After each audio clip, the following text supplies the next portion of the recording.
আসসালামু আলাইকুম সুপ্রিয় দর্শক, আজকের রেসিপি এগ ভেজিটেবল বন রুটি। এই দারুণ মজার রুটিটি আমি তৈরি করে নিয়েছি চুলায়। কিভাবে পারফেক্ট কালার আনলাম?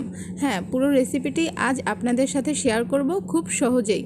তাই রেসিপিটি যদি ভালো লাগে চ্যানেলটি সাবস্ক্রাইব করে আমার পাশেই থাকবেন ও ভিডিওতে একটি লাইক দিবেন। চলুন দেখে নেওয়া যাক তাহলে পুরো প্রস্তুত প্রণালী। এখানে আমি একটি বোলের মধ্যে নিয়ে নিয়েছি 1 কাপ কুসুম গরম পানি। এর মধ্যে দিয়ে দিচ্ছি 1 টেবিল চামচ চিনি ও হাফ টিস্পুন ইস্ট। ইস্টটাকে অ্যাক্টিভ করার জন্য একটা চামচ দিয়ে নেড়ে 10 মিনিটের জন্য একটা প্লেট দিয়ে ঢেকে দিব। 10 মিনিট পরে এর মধ্যে আমি দিয়ে দিচ্ছি 2 কাপ পরিমাণ ময়দা। আপনারা চাইলে এখানে প্যাকেটের আটাটাও ব্যবহার করতে পারেন। এবার একটি চামচের সাহায্যে আমি মিলিয়ে নিচ্ছি। এবার দিয়ে দিচ্ছি স্বাদ মতো লবণ ও কিছুটা সাদা তেল। এবার চামচ দিয়ে আবার একটু ভালো করে মিশিয়ে নিব। কিছুটা মেশানো হয়ে গেলে এবার আমি হাত দিয়ে ভালো করে মথে নিব। প্রথম পর্যায়ে হাতের সাথে কিছুটা লেগেও আসলেও আস্তে আস্তে এভাবে করতে করতে কিন্তু অনেকটাই ছেড়ে দিবে। আমি আবার কিছুটা তেল দিয়ে আবার ভালো করে মথে নিব। যত মাখানো হবে ততই কিন্তু বন রুটিটা ফুলবে। তো এই পর্যায়ে আমার মাখিয়ে নেওয়া শেষ। এবার আমি বাটির মধ্যে রেখে সামান্য উপর থেকে তেল দিয়ে তারপরে এটাকে রেস্টে রেখে দিব 1 ঘন্টার মতো। আপনাদের হাতে সময় থাকলে আপনারা 2 ঘন্টার মতো রেখে দিতে পারেন। এবার আমি একটা প্লেট দিয়ে ঢেকে দিচ্ছি।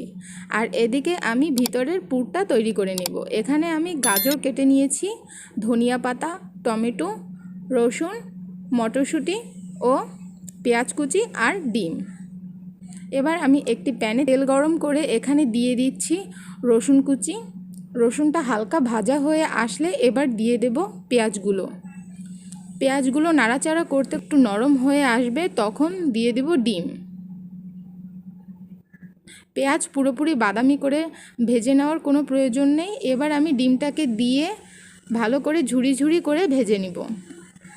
এবার আমি দিয়ে দিচ্ছি গাজর কুচি ও মটরশুঁটিগুলো দিয়ে সেদ্ধ হওয়া পর্যন্ত অপেক্ষা করব।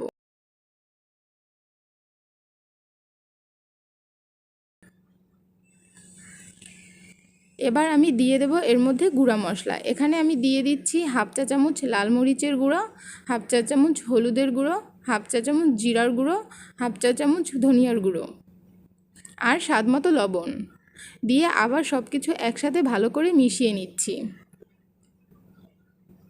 মিশিয়ে নেওয়া হয়ে গেলে এবার এর মধ্যে দিয়ে দেব টমেটো কুচি আর ধনিয়া পাতা কুচি। এই পর্যায়ে চুলার উপর মাঝারি আঁচে নেড়ে চেড়ে সব কিছু সুন্দর করে সেদ্ধ করে নিতে হবে। পুরোপুরি যখন সেদ্ধ হয়ে আসবে তখন চুলো থেকে নামিয়ে নিচ্ছি। এবার চলে যাব বনরুটির প্রসেসে। ডো থেকে বাতাস বের করে আবার ভালো করে 1-2 মিনিট মথে নেব। মথে নিয়ে একটি বোর্ডের উপরে একটুখানি তেল ব্রাশ করে তারপর পুরো ডোটাকে এর উপরে উঠিয়ে নিব। এখানে 1 মিনিটের মতো মথে নিয়ে তারপরে 3টা লেচি কেটে নেব।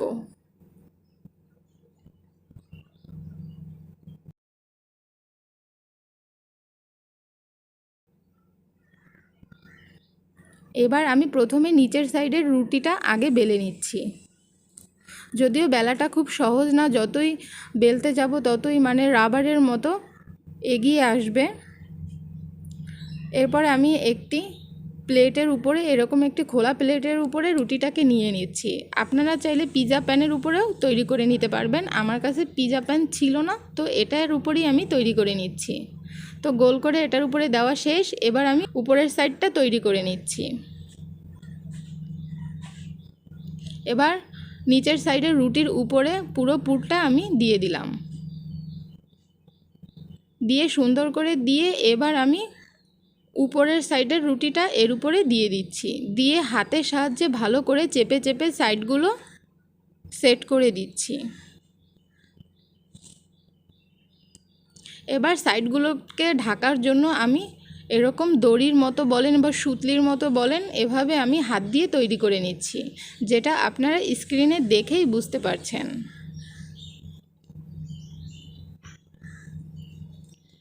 এভাবে লম্বা করে তৈরি করে তারপরে আমরা এভাবে পেঁচিয়ে দিব।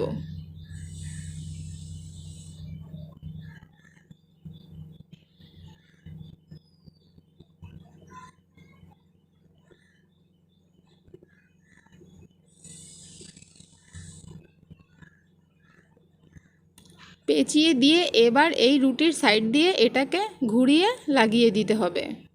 যতটুকু বাড়তি ছিল আমি ততটুকু এক সাইডে করে কেটে দিলাম, আর বাকিটা আমি ভালো করে মিশিয়ে দিচ্ছি। এবার উপর থেকে একটি ডিমের কুসুম ফাটিয়ে ব্রাশ করে দিয়ে দিচ্ছি, আর দিয়ে দিচ্ছি কিছু সাদা তিল। এটা শুধুমাত্র দেখার সৌন্দর্যের জন্য, আপনারা চাইলে স্কিপ করতে পারেন। এদিকটায় আমি চুলায় আগে একটি সিলভারের হাঁড়ি বসিয়ে দিয়েছিলাম আর 10 মিনিটের জন্য প্রিহিট করে নিয়েছিলাম। এবার আমি পুরো 25 মিনিট পরে ফিরে আসছি। দেখুন 25 মিনিট পর রুটিটাও কিন্তু কিছুটা ফুলে উঠেছে আর কালারটাও খুবই সুন্দর এসেছে। এই হয়ে গেল আমার এগ ভেজিটেবল বন রুটি। তাই রেসিপিটি ভালো লাগলে আমার সাথেই থাকবেন। আজ এই পর্যন্তই, আল্লাহ হাফেজ।